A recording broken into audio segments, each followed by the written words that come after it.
To hear from our PM 686A and 686B students. 686A students are in the first semester of a two-semester capstone project where they produce a project management plan that gets approved. Hey, Kendrick. And then in the second semester, that project management plan is executed by our 686B students to complete their program and their capstone. So I want to welcome everyone for being here. It's great to see students and faculty, family, friends, and the like here in support of the work of our students. We're really proud of what they do, and this is a great opportunity for them to show off all of their accomplishments. And Sean is certainly no exception to that. He's an amazing student, and we're really glad to have him. So thank you, and good luck with your presentation. May will be in the back pacing you through the time. You have 30 minutes to present and then 15 minutes for Q&A. So we have a hard stop at 1:30 to make sure that everybody has adequate time. And then we have a 15-minute break in between where please feel free to enjoy some of the snacks that we have available. And then further discussion with the student after their presentation. Everybody should have an evaluation form, so I can see a lot of people kind of snuck in. We can pass it back. Thank you. Got a few more, a pile up here. Let's see. Do you have some more evaluation forms in the back? Here's some more. And just at the very end, if you wouldn't mind just handing them back to May, she'll be collecting them from everybody that's here. Any forms? Back? Right. So with that, without further ado, I'll hand it over to Sean, and good luck with your presentation. We're really excited to hear the result of your project. Thank you, man. Appreciate it. And good afternoon, everybody. Thanks for showing up. We've got students here from UAA Robotics that contributed tremendously to this project, and then, of course, my faculty advisors that was very generous with their time and shepherding this all the way through, and I appreciate everybody else who's made it. I'm not going to get into the hypothesis of this project right off the bat. Instead, I just want to set a baseline for what we're talking about in terms of pedagogy and andragogy. And we'll address what this is all about here in a few slides. But when we're talking about pedagogy, to simplify that concept, what we're talking about in terms of this project is teaching how something is done. We're really interested in the mechanics when we talk about pedagogy, and we'll show a model that kind of indicates how that approach builds throughout a classroom environment. Andragogy is a little different. It is about the how, but it's also about the why. And oftentimes it's the student who has identified why they need to learn these skills and how that's applied. And so as we go through this, andragogy is not a common term that is frequently used in a lot of environments, but it's something that is going to continue to come up here, and we'll talk more about that as we go on. So that baseline of pedagogy, right, the standard way curriculums or curricula are built, does it work? The answer is absolutely yes, it does, but it works for a very specific set of criteria. And understanding why that exists is really important before we select it as a tool going forward. So let's talk about how it works. This model is not meant to be indicative of any specific case. It's supposed to be generic, and it's supposed to be representative of what traditionally happens inside a classroom. So if in the pedagogical model, the instructor, similar to me standing up here, is disseminating information to the vessels, students, I'm being a little bit pejorative here, right? Then it's assumed that whatever, as the instructor, I'm disseminating is of value to you, and you're accepting it and applying it. But that has some weaknesses that we'll talk about. Here, we see that model in kind of a basic form. The small white boxes inside this graph are indicating instructional time, which is usually uniform across a semester.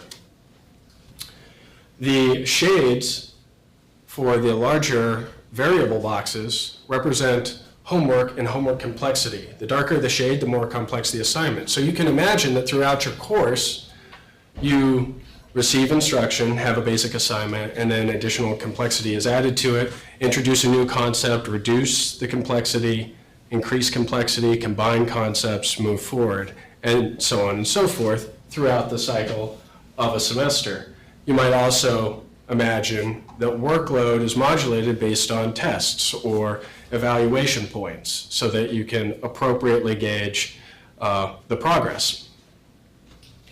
And that creates this cumulative knowledge curve, which is a completely esoteric thing. It doesn't really exist, right? But the idea is that you come in without certain skills, and then you grow those hard skills over time, and by the end of it, you have a certain set of tools that now you didn't have before, and now you do have at the end of a course.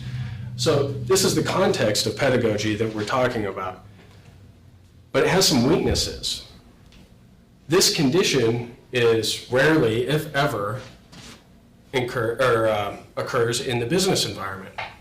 So if we're at the point in our educational cycle for either professionals or for college students or whomever that want to grow their skills so that they become more valuable as an asset in the business environment, then maybe we should train the way we will experience those skills in the business environment itself.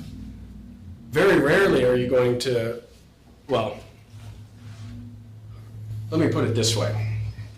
When you graduate with an engineering degree and you compete for a mechanical engineering job, presumably you're competing against other people who are also mechanical engineer graduates. So just being able to do the math really, really well isn't really a differentiator anymore. You need some other level of skill development. And that's what occurs quite frequently in the business world. So what are those skills? Oftentimes when you look at job postings or when you look at just team building dynamics and how projects get managed in the business world, you end up differentiating yourself with strong soft skills. So a pedagogical structure does not actively develop soft skills. You are training hard skills by design. And it works very well for hard skills, right?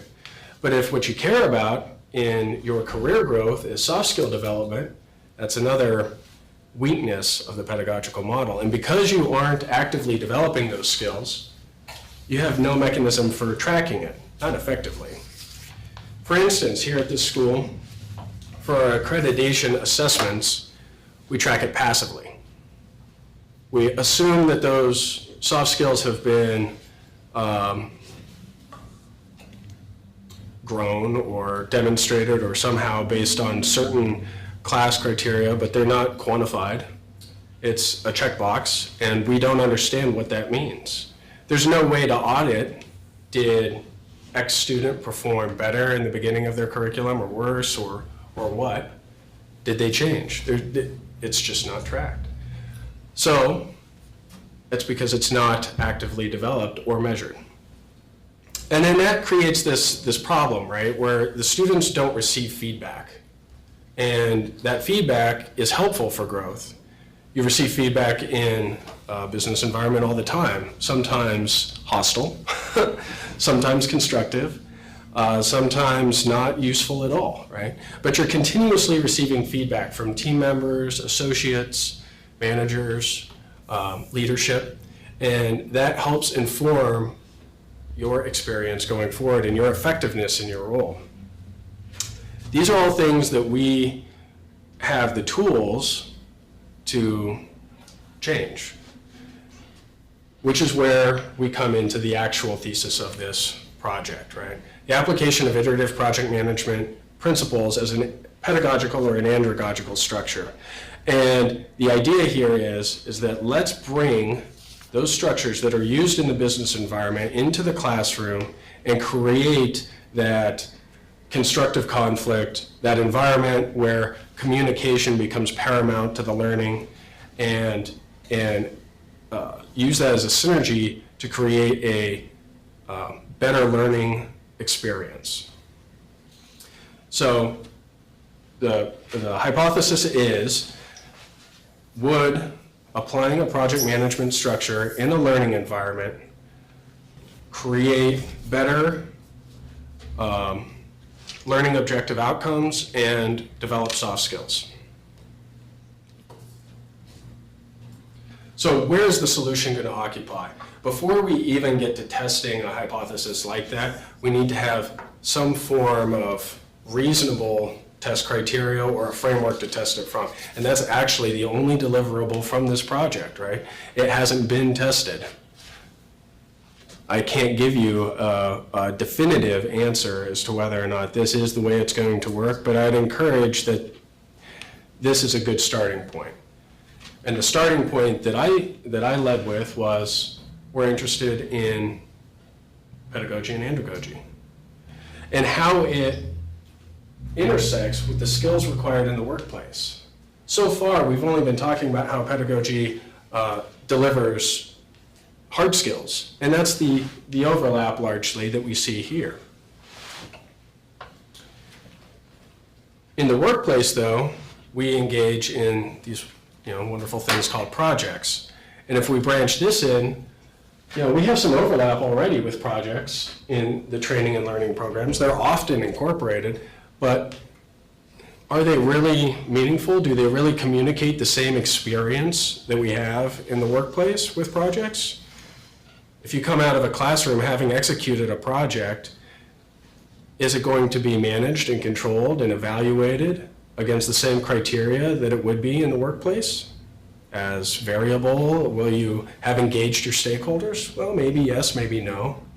But it's at the intersection of the workplace, the projectized world, and the learning programs that we get to the learning project framework, which is what I created as a product of this project. So here's the learning project framework. It's 10 processes. It's broken into 2 phases, if you will.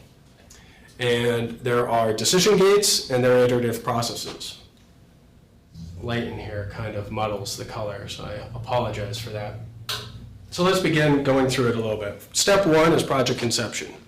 Whether you have a business case or a problem statement or some sort of tools that you desire to learn, you're beginning with the conception of the problem. Once you have kind of an idea of what that problem is, deciding what those requirements are that will inform that problem is paramount. Now, this is all being done by the students. The instructor is operating as a facilitator. They may be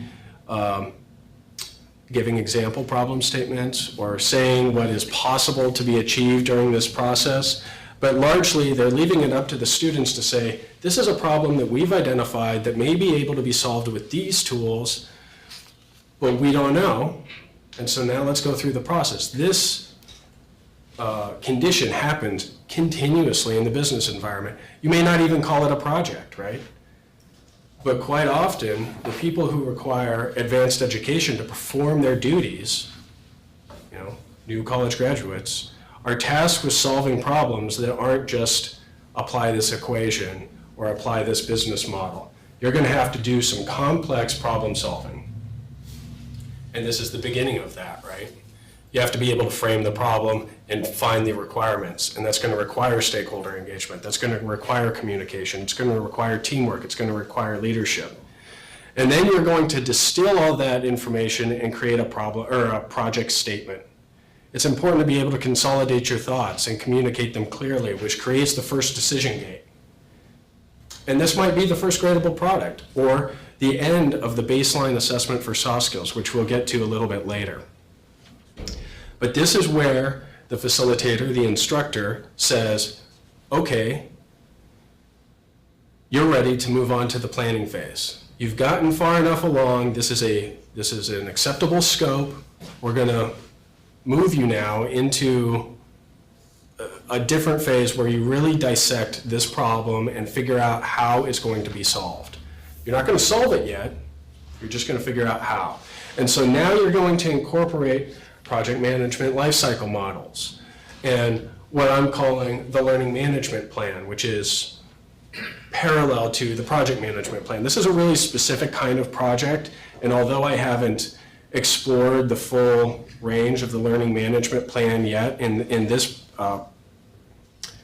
product output from my project, I think that this is a good area for further study, and then just, asterisk that as we're going through this process.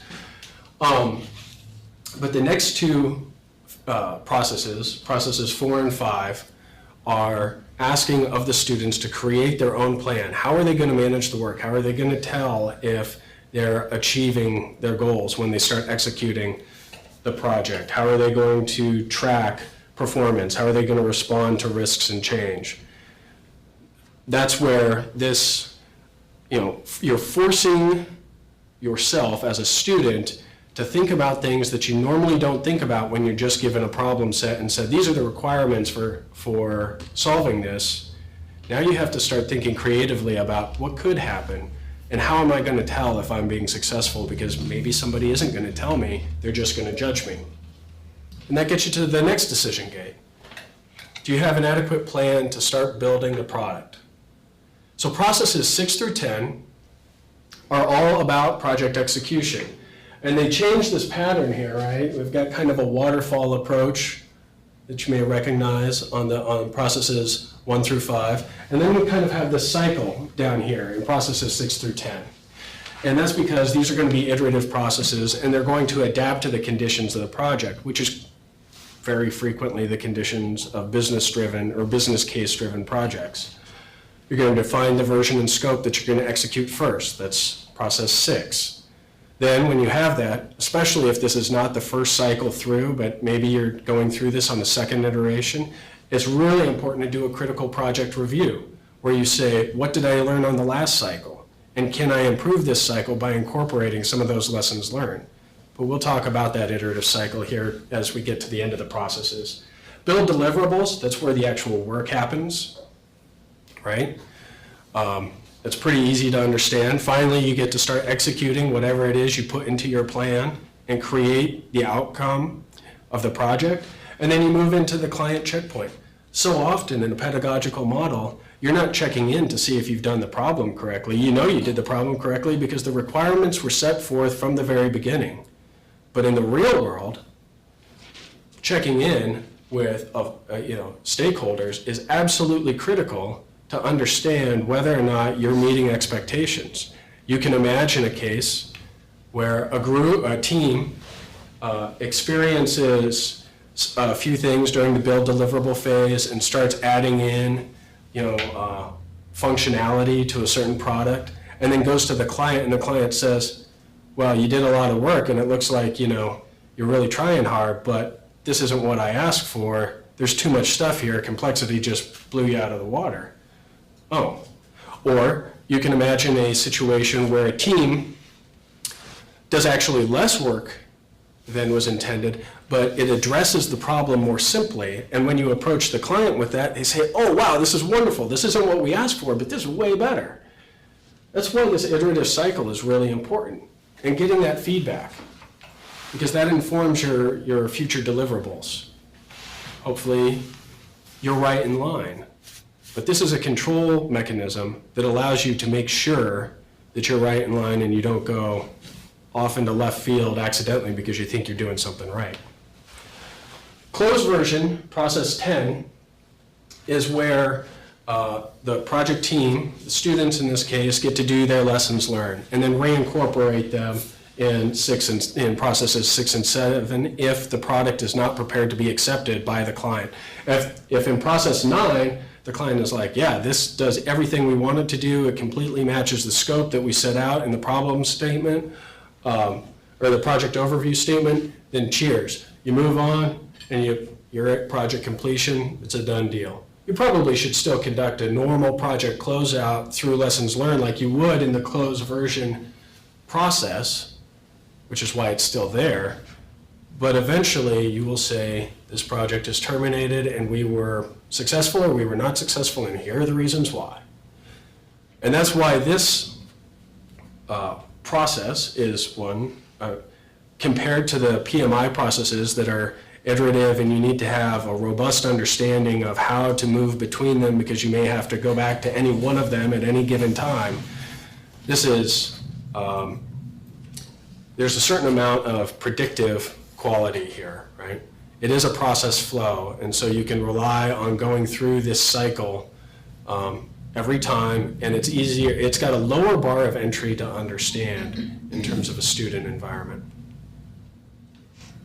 Why do the processes work? We talked a little bit about soft skills and the weaknesses in a pedagogical structure. Well, these processes insist that the students retrieve information. And in order to retrieve information, you have to begin by understanding the problem that you're trying to solve, execute some problem-solving strategy through the planning phase, right? You have to frame how you're going to solve the problem. And then, then you execute the problem-solving strategy. Through that time, it's going to require teamwork, hopefully across disciplines if the class provides cross-disciplinary opportunities. It's also going to require communication, and that can be designed into the curricula as both verbal and written communication. It's going to require leadership. Students are going to find, if they're engaged in this process, that there are certain behavior patterns that allow them to be more successful inside this environment.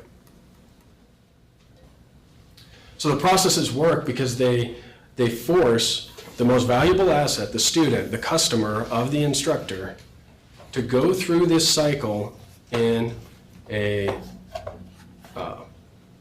method that advances those goals that we most care about, which are not only the hard skills, but also addressing those needs for businesses that facilitate improved outcomes, those soft skills. But because you're in a learning environment, you have to create the psychologically safe space. And I'd argue that you have to do this in a business environment as well in order for a high-performance team to reach their top level of success. But this is a co-equal environment, right? There's no students who have more authority over other students, typically, right? There's military academies that may just have blown that argument out of the water, right? But typically, we're all co-equal when we're in the classroom. In a psychologically safe space, what does that mean?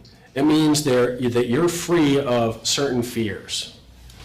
You're free of the fear of being ignorant, for one.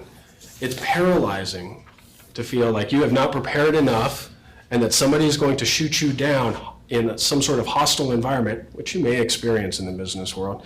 But it's paralyzing for your learning if you're unwilling to test a hypothesis, experience failure, and iterate to improve, right? So a psychologically safe space creates the freedom from penalty against against fears of ignorance, against fears of obligation or fears of imposition, against fears of being wrong. There's Amy Edmondson did the original work on psychological safety in teams. 1998, I think, was when she published her first psychologically safe treatise. And she identified 4 fears in that case that's since been augmented, and I'm not going to go into a great deal of depth there. But developing this environment in the examples that have, or in the teams that have incorporated this strategy, has created significant competitive advantages throughout many industries. CS has seen a lot of this. Google has this as one of their top team requirements for creating new high-performing teams. So now we're going to define some expectations for the learning project framework. And we're getting short on time, so I'm going to rush through a few of these things. For each of the processes, I have one of these tables, and it's broken into 3 major sections. The first section is the generic description of the process and what it is intended to achieve. Within that section, I've also mapped it to the project management processes that apply to this specific process inside the learning project framework. The reason I've done this is so that strategically, we co-op project managers to understand how this cycle works in a learning project framework. For those of us who are well initiated in the PMI method, we'll talk about developing a project team, right? Well, there aren't that many tools available for project managers to develop a project team in a learning environment. The Learning Project Framework can be one of those tools. And since a learning project is time-bound and creates a unique result, it itself is a project. The next section, the next third of the table, is the instructor application. Now, you've heard me stress the student because the student is the customer of a learning environment. But the instructor has some different roles inside the Learning Project Framework. They have to behave a little differently than you might in a pedagogical environment. And this is where you see some of that. And I'll focus in here on the assessment metrics. These are going to be a little bit different. You're not going to get an A right off the bat necessarily for achieving a certain assignment outcome, right? You can't measure growth if you start at the top of the chain. We're interested in a soft skills baseline, actually. You know, that is the linchpin of the whole process. And it could be a hard skills baseline for that matter, and that can be incorporated as well. But what you're doing is judging the presence of certain characteristics, and we'll talk about this in a minute, and then seeing how those grow over time. The last third of each of the tables is the student application. This is meant to be instructional for the students. It's supposed to define the deliverables that they're responsible for. And you'll notice as you go through this process, although this is process 1, project conception, that the deliverables are heavy on the planning side in the beginning of the work, and that's meant to reflect the conditions that you will see in the business environment when expertise is very important before you initiate some sort of strategic project. You try and front load all your expertise at the beginning in order to maximize the likelihood of successful outcomes, right? And then you level that across the disciplines. So how are soft skills incorporated?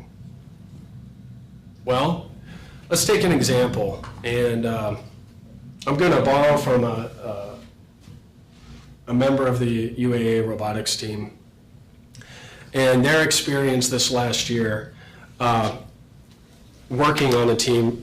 Maybe, I'm not sure if it was their first time or not, but this particular student was very focused in learning the hard skill of well, not AutoCAD, was it? What program were we using, guys? SolidWorks. SolidWorks. So they were very focused on learning the CAD skills, right? And so they did an excellent job completing a design and, you know, really diving into it. But then it came time to communicate their product.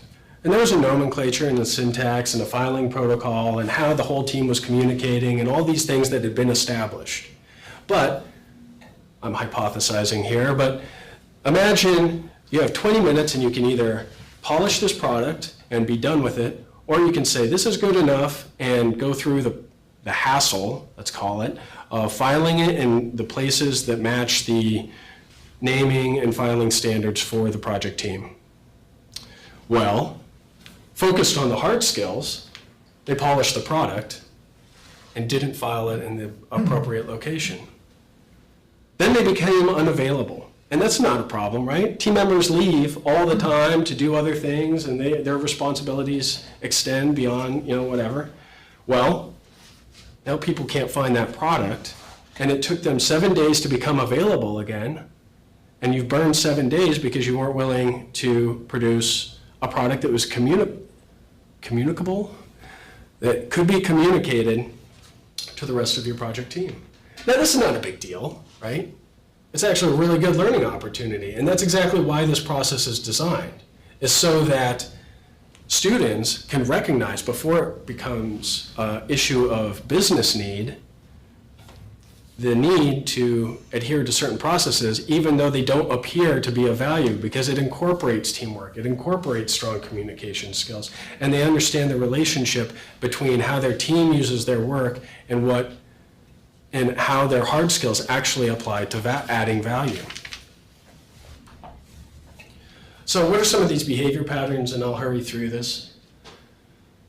I'm borrowing this from a group of researchers that have spent a lot of time studying student behavior on CS teams. And you can imagine, I love this graphic because you can imagine each type of these students in your classroom, right?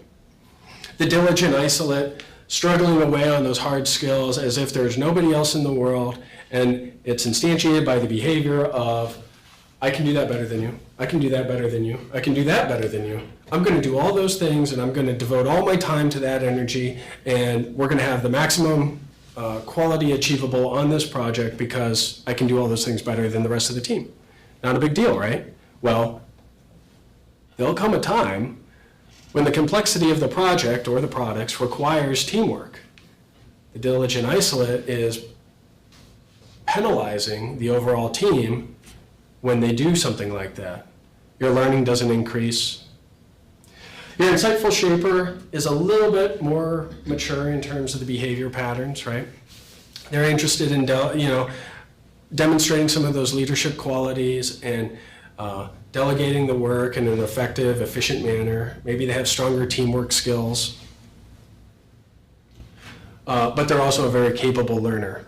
The compliant worker, we've all probably seen these as well. They're interested in doing what was assigned to them, but no more. They're happy to do the work, but usually they have other stresses in their life, they have other obligations, they have other priorities that don't necessarily apply to this particular this particular subject matter, right? So they're going to do their work to a sufficient level, but no more. That's a typical behavior pattern. And then you have the social loafer, my personal favorite.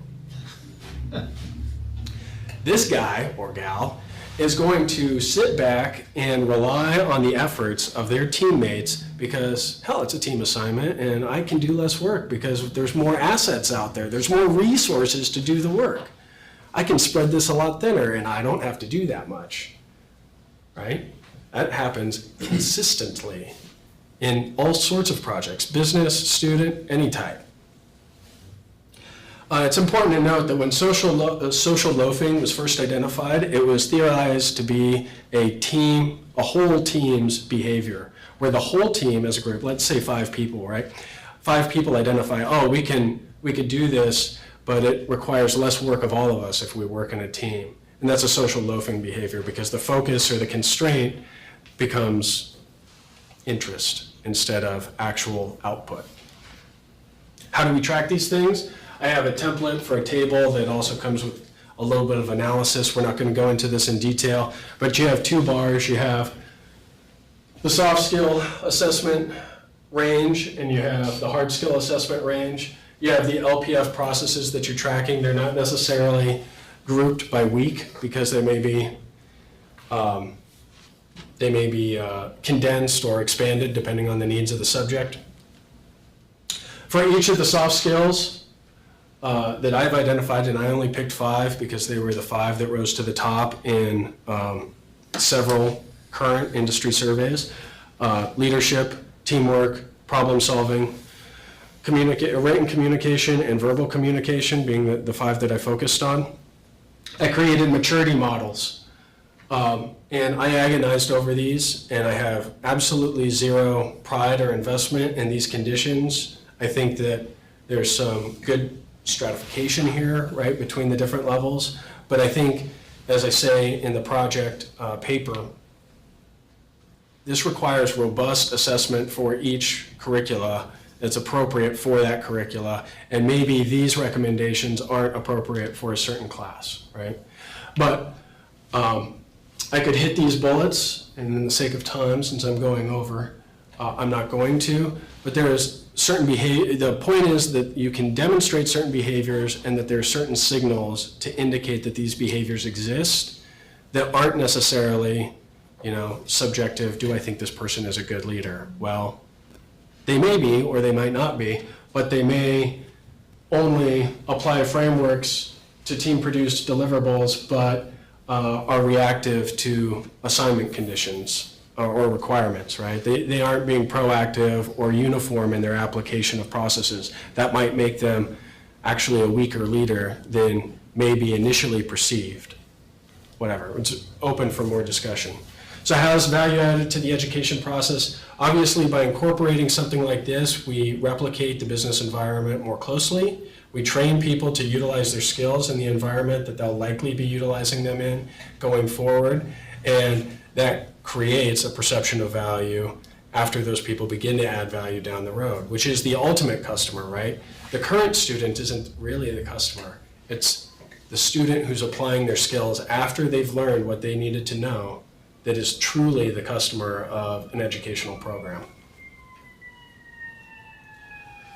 So in summary, we're engaging students in a projectized work environment. The LPF allows for soft skill evaluation and growth. The LPF facilitates a psychologically safe teamwork environment, and the LPF adds value to the academic and business communities alike.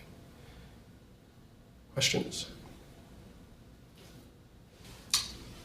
Your LPF diagram showed decision gates at each of the progressive stages. Can you elaborate on that?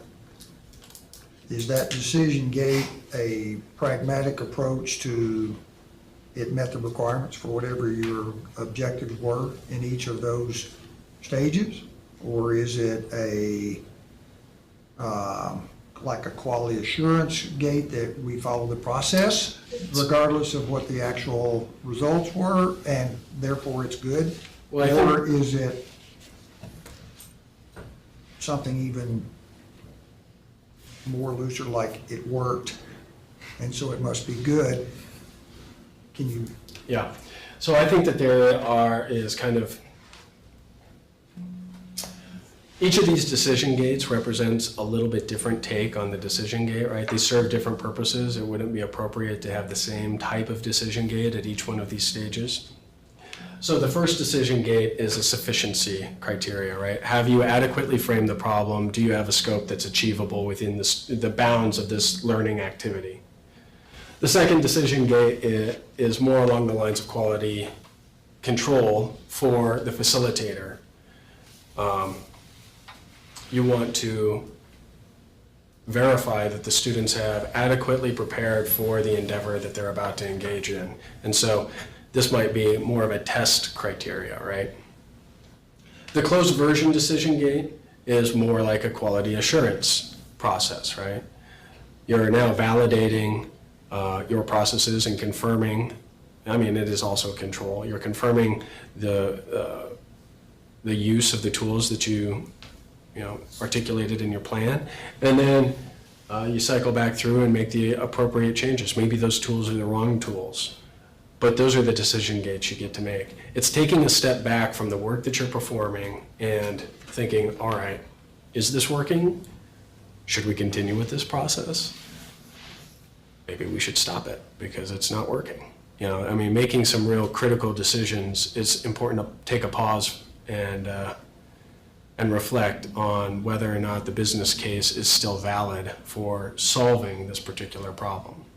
Can I just, Kenrick, did you have a question? Any questions you wanted to ask? There are a lot of people in the room, so in the 7 minutes we have left, I want to make sure that people have a chance to ask their questions. So Kenrick, anything from you? Yeah, so I was just going to ask about your thoughts about the integration of like the soft skills and the project deliverables. So if you had a project where maybe you're nailing the deliverables, but then the skill development is not maybe as the instructor might want, Right. How would you mesh those? Well, so that happens in the diligent isolates behavior pattern, right? It's not enough in today's business environment to just be excellent at product delivery. You have to be able to make that product meaningful in some fashion, right? You have to be able to communicate its meaning and impact to the project client. And so it may be an ethical question that I haven't totally resolved, but I've spent a lot of time thinking about. Is it appropriate to, in the academic sense, grade somebody on their soft skill development or application and potentially penalize their growth if they aren't achieving those things, even if they're producing excellent work? I don't know. That needs some further study. I would lean, my personal experience, towards yes. because the world is a brutal place, and it's, time to reflect better the conditions that you're going to be exposed to, but that may not be appropriate for all academic environments. As far as this goes, well, I'll skip that. We can talk about that later if you want, if I've answered your question. The incorporation of soft skills, though, and the assessment is really up to the instructor at this point. Bruce, did you have a question? Sure, I was interested in your development of the discussion of the soft skills part of the equation, since those are the toughest to really analyze quantitatively. And as a small business owner, who essentially all the employees are one team. I mean, we've just got, sometimes we have specific projects, but all the employees are part of the team. And so first question was, as far as their soft skill definitions and various factors, especially on leadership, I think those would be a really valuable checklist for any business owner, especially in the technical field, to use for potential new hirees. And maybe inherently those get brought into the interview and the hiring process. But there's three other factors that I always consider, but I didn't see listed here, and I'm just wondering if they even fit in. And one is the work ethic, and number two is business ethics in general, and then thirdly, intellectual honesty. And I'm not sure if those are even teachable skills, so I'm wondering where those fit in to the soft skill parameters. I don't have it up here, but the teamwork maturity model that developed in here kind of incorporates some of those elements. Sure. I mean,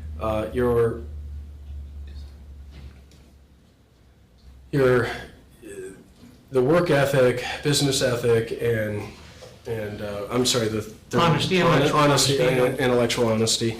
Those, when you're working in a team environment, it becomes very apparent quickly if you are focused on things that are, potentially and ethically detrimental to the organization. That's why, even in here, you'll notice that in the leadership category, in the maturity level 5, everything is oriented towards the team dynamic. Nothing has to do with the leader's, personal achievement. Were they successful? That doesn't really matter, does it? Right? It matters if the team is successful. And so I think that there's areas where that's kind of baked in, but maybe it needs to be brought to the surface more closely to reflect that. One of the books I read in conjunction with this was Lou Adler's Hiring with Your Head. And he goes through this process of performance evaluations and how to take the biases out of what our perceived qualities in hirees are. So when we look at a potential new employee, there's certain behaviors that come into the interview that may or may not reflect their actual work ethic or capabilities or performance. Sure. And there's a relatively prescriptive process on how to train yourself as a hiring manager or as a HR person or however it is you want to take your bias out of that decision and then really evaluate, okay, has this person demonstrated the skills that I'm looking for? In very much a similar fashion to this, right? Which is what gave me the comfort to go through this and say, all right, maybe I can do this in some sort of method that's, I won't say rigorous, but along those lines of being valuable and not just subjective to my own biases and what I think is valuable. Okay, Sunday, final question? Anything? No. Okay. Does anybody else in the group have a question that they'd like to ask Sean? Like you might have one. No? Go ahead. Not trying to put you on the spot, but you look like you had one. Yeah, and there's a few floating around in there. where do you see this applied, like in terms of disciplines? Like more of like an engineering standpoint, or? I designed it to be as transportable as I possibly could. And I don't think, well, I think I was relatively successful in doing that. I think that it could be applied in business curricula, engineering curricula, hard science curricula,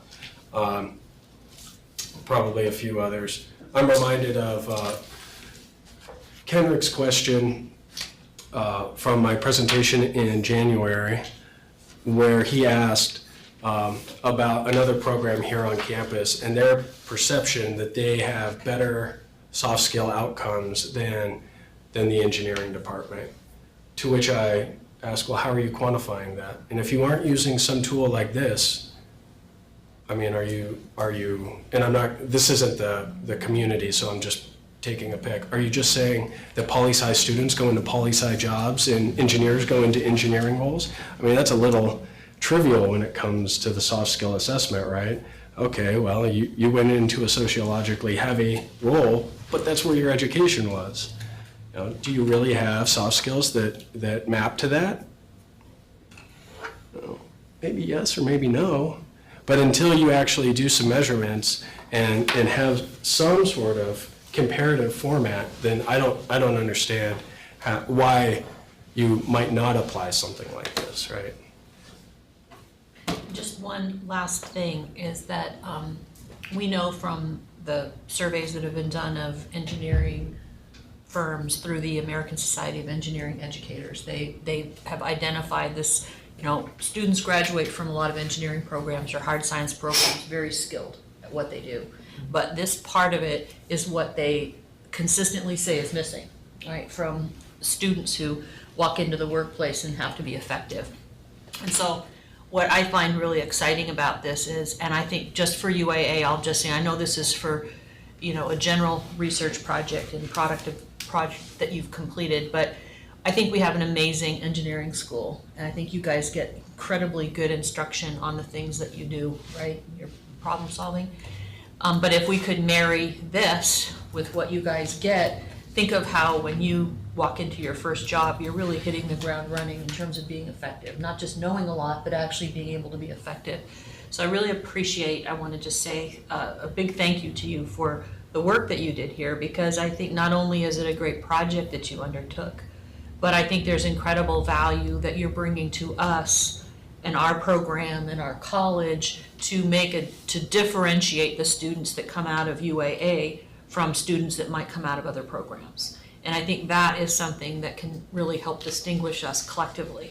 And I really appreciate the work and the diligence and the creative thought that you've put into this, because I can see this being very practically useful in our program in PM, but certainly elsewhere in the college. So thank you, Sean, and I guess we're out of time. I just wanted to leave on that positive note, but I think this is a great opportunity for us to benefit from this and apply it and see how it works, because you know you haven't had a chance to actually test it in situ, but we will do that. And then Sean's agreed that he wants to continue to stay involved in helping to see us implement some of this, to collect some data to find out how it works, and then see the result that comes from it. So again, thank you for that.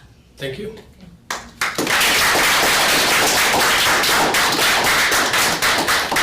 Okay, so we're going to take a quick break here, and we'll reconvene at 1:15. But before everybody breaks, please feel free to have some snacks. Students always like food, go for it. But I really appreciate all of you guys. I know you worked with Sean on the robotics team. Some of you, I don't know all of you, but I recognize your faces from around the building. And so exciting for us as a PM program to have our students engaged with the undergrads doing real things. And I saw the video of your project and it was awesome. Really loved it. So congratulations to just you guys doing what you're doing. Thank you, Sean. And thanks for everybody for coming out and supporting our students.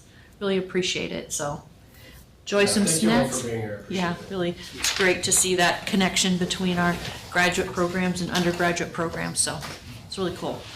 So anyway, enjoy some snacks, and we will see you guys. For those of you that are able to continue to join us, we have another presentation starting here at 1:15.